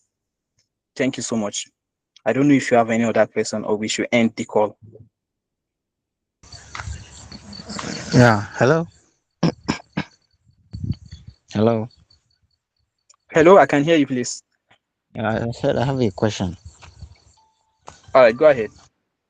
I said that as an engineering student, sometimes, how can we start to present ourselves so that we can be not excluded? Because sometimes some engineering students can't be like they will be thinking that this is not their work, this is not their this thing. It's for other students like other students of other departments and this thing. For example, even in some engineering students, even sometimes English will be hard to them, and sometimes they will be feel like they can't even be. This is not their work. So how can person start to do this that person usually don't have background of such of such training? How can he start, or how can he which are the steps that he can follow to achieve this? Thank you. All right. As I always say, the first step you're going to take is to make sure you go through all the videos and all the sessions we've been having. It's going to gain you clarity. And secondly, if you want to achieve something big in this life, don't care about what people are going to say. Start with what you know you can do. Because at the end of the day, the main focus is to build yourself. If you are sincere and you take the right strategy that we've been teaching in our sessions, you are going to create yourself. You are going to put yourself in a place of relevance that even people who don't like you, people who don't want you to be in a certain place, they have no choice. But whenever someone says who is good at something, they'll always point at you. So put yourself in that position. If you are good at something, whether it is good at Arabic language, you are good at something that people might not really rate to, just show it. You're good at coding, programming. See, for example, I'm good at what I'm doing here. That is why I am speaking to you guys. And I'm not perfect. I did not wait for myself to be the best speaker before I started speaking. So that is basically Yeah. what you start. And then within your faculty, there are a lot of amazing and excellent people. Though, according to what you said, that some engineering students, not all, there are a lot of excellent people within your faculty. Take, for example, your faculty president that I think graduated, was it 2024? Ali San, he graduated with first class, right? And according to my knowledge, he's someone who is quite religious and he's someone who is doing good in a lot of things. So he has been able to do good for himself. So you can take these people as role models. We have a lot of excellent people within Faculty of Engineering. We have NHS scholars such as Ibrahim Abdul Wahab and some all these type of people. Learn from them; they are very excellent. And you also need a mentor. So you don't know that you can actually put yourself to a position of relevance if you don't have a mentor or you don't have an idea that these things are possible. So that is the advice I'm going to actually give to you. Okay, okay, thank you. But concerning those links that you said about those videos, I am the one that even write that I didn't get the link. How can I get the link? How going to chat you up, or you drop the link here, or how are we going to do it concerning the links for the Are you in videos? the group? Are you in the Yeah, group? I'm yes, I'm the group. I'm the group. All right, send me a message. You know my you already know my name, so just send me a message. Okay, okay, okay. But concerning this thing that you said, concerning the mentors that you said, for our own department, I'm in metallurgical and materials engineering. Am I audible? Yeah, you're Hello? audible. Yeah, You're yeah. audible. I said that our department is not like I'm in mining engineering. It's a program under metallurgical and materials engineering department. So our own department is like a new department, and we don't have mentors and who can I connect with, or in the engineering? Do you know anyone that I can connect with in our engineering to be a mentor, or somebody that I can connect with to be my role, like to be my role model? Thank you. So one thing I'll start telling you is that in order to make progress when it comes to mentorship, don't wait for anybody to mentor you. You should Okay. make your own effort to search for these people. And even if you don't have them, you can start building on your own till you finally get that mentor. Secondly, I have one or two people that I can connect you with in engineering that they are doing really good and they can be guiding you. And thirdly, when you want people to mentor you, don't meet them and say, I want you to be my mentor. It's going to feel like as though you are giving them extra work. So don't start with, I want you to be their mentor. Show them who you are ready to learn, and you want to add value. From that, they'll pick an interest in you and they are going to support you. I have a lot of people who have supported me to be where I am today. And though I've not really reached far, that I need saying I've gone, I need to start saying I've gone somewhere. But yes, don't come as someone who is desperate, as we have discussed. Come as someone who is curious, ready to ask, learn, help, support, and grow. And you definitely get this mentor. So before you go ahead, please, I still want to advise you that please make sure whether things are favoring you or not, just try to find yourself in a position where you help yourself, even when you're not getting help from people. And then find a way where you can create value, solve problem, help yourself, and then extend that help to others, even when you're not getting help from others. And definitely you are going to meet people, inshallah. So that's it. Any other Okay, okay. question, please? Thank you. Hello, That's all. hello, hello, good evening, sir. Good evening. My name is Ahmed Abdurrahman from Veterinary Department. It's my first time to join this kind of meeting, and Alhamdulillah, I learned a lot. My question is, what is the effect if I share my experience in form of videos within the LinkedIn? Because All right, no in problem. hmm? Continue, please. Yes, and at the end of the session, I'm going. Yeah, or I said I'm going for the IT. At every end of session, we are going for IT, either clinic or pharmacy or farm. So me, I'm going for clinic and pharmacy. What is the effect if I share my experience in form of video within the wiki? I don't get your question. Please go again. I said, what is the effect of sharing your experience within the link in form of videos? Like some you see that they are sharing their experience in form of photo, like image. Like me, if I went for the internship for the IT, for the IT in the pharmacy, I'm trying to research on social treatments. So what is the effect if I share the experience within the LinkedIn in form of videos? All right. Do you This get is me? a form of you're asking that what's the advantage or effect of sharing your experience in form of video. Yeah. Okay, it's a very good method. You choose what works for you. If it's video that works for you, use video. If it's picture that works for you, use pictures. If it's write up on LinkedIn, Facebook, Instagram that works for you, use it. But put it in such a way that you can show people that you are growing and you're actually doing something. Okay. Thank you, sir. I Right. really Do you have appreciate. any Thank you, other sir. question?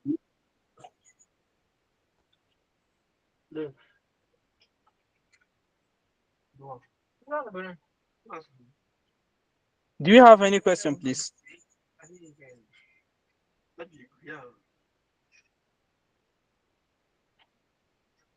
All right. So please if you have any stories to share, of course, about your wins and success, you can say it here so that we can celebrate you. If you have any challenge, please just share it with us so we can kind of discuss it here.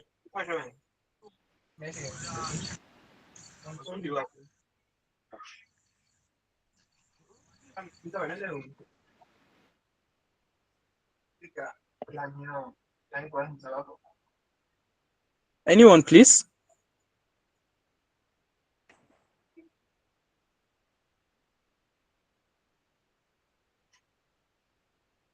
All right. So if there are no questions, please, I'll need one or two people to just tell us how do you feel this session was, how can we improve, and what did you enjoy about the session, and why do you feel people should not miss these sessions, please?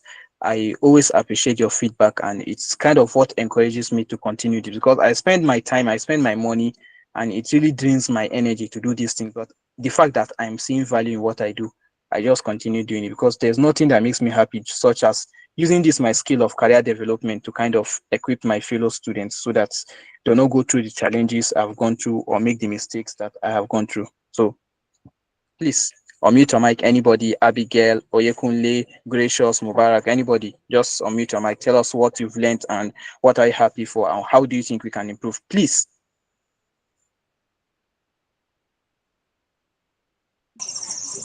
Yeah, good evening. Good evening. So actually, this is my first session. I've missed other session that I'm going to actually make up for, but for this session, I've learned a lot about how to build your LinkedIn profile and to make yourself visible. So I Yes. think that alone is actually a lot, and I hope on working on my LinkedIn accounts and all of that. And a better way to improve is well, is the using Google Meet is also okay, but I think WhatsApp call can make other people to join more. But if you know the value of what you want and if you know what you want, is either WhatsApp or Meet, you will join. So I think missing these sessions is not advisable. So either on Meet or on WhatsApp, you just have to join it because I actually learned a very lot this night. So thank you. All right. Thank you so much. So, the reason why I don't use WhatsApp is because there are a lot of things that you see me sharing on my screen that I don't know if WhatsApp will be able to do that for me. And then I'm also recording this session so that people who have been missing this session, such as you, can always go back in the future and benefit. So I'm not just looking at people's immediate satisfaction, but their long-term benefit. That is what I'm looking at. So all these my sessions are being recorded, and I hope that in the future I'm going to give this as a donation to the school management and the SLC to always use it to empower their students. So this is a project I'm working on, and once I'm done, it's going to be available to all our students to benefit from. So, do we have any other person, please? Just one or two people, then we are going to end the call. Yes, good evening, Sayasha. Good evening, Mubarak. Okay, so this is just me trying to say that this was an absolute masterclass because you don't see this anywhere, you don't read about this, and I can only say thank you so much. And what I learned from this session was not exactly how you said it, but I would say service and excellence. When you're always doing things, you know that you don't have to be a leader, you don't have to be that person at the top, but when you're actually doing something, you're doing it to the best of your abilities, and naturally, the world will just give you and keep rewarding you. And thank you so much for this session. This was so good attending. Thank you so much, sir. You're welcome. So, Mubarak, please, can I know your full name? I tried clicking, but it's not showing me your complete name. Abdullah Mubarak Barkano. All right. Nice to meet you, Mubarak. So, I would love to meet every one of you directly one day. So thank you so much for your feedback. So as you can see my screen, this is a webinar that is going to be happening this Saturday and I'll be hosting it. So for those of you who have you want to know more about extracurricular activities, so this is a webinar for you to join. You can check this comment and then you can go through it. And please, when we are done with this session, if you don't have a LinkedIn account, please create one, tag me, tag the committee, and then write what you have learned.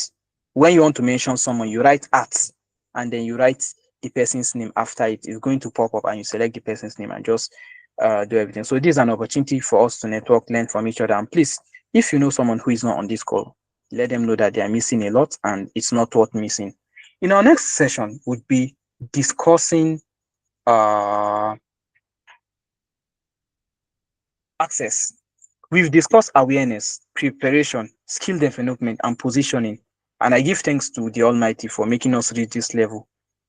So much work. So we'll be having our next session on access, where we are going to be discussing how you can get access to opportunities. So Abigail, please, I would love you to be on the call so that you can share one or two platforms where you get access to a lot of opportunities and how people can benefit from it. So just come, you don't need to prepare a slide. We'll have it as a casual discussion after my presentation.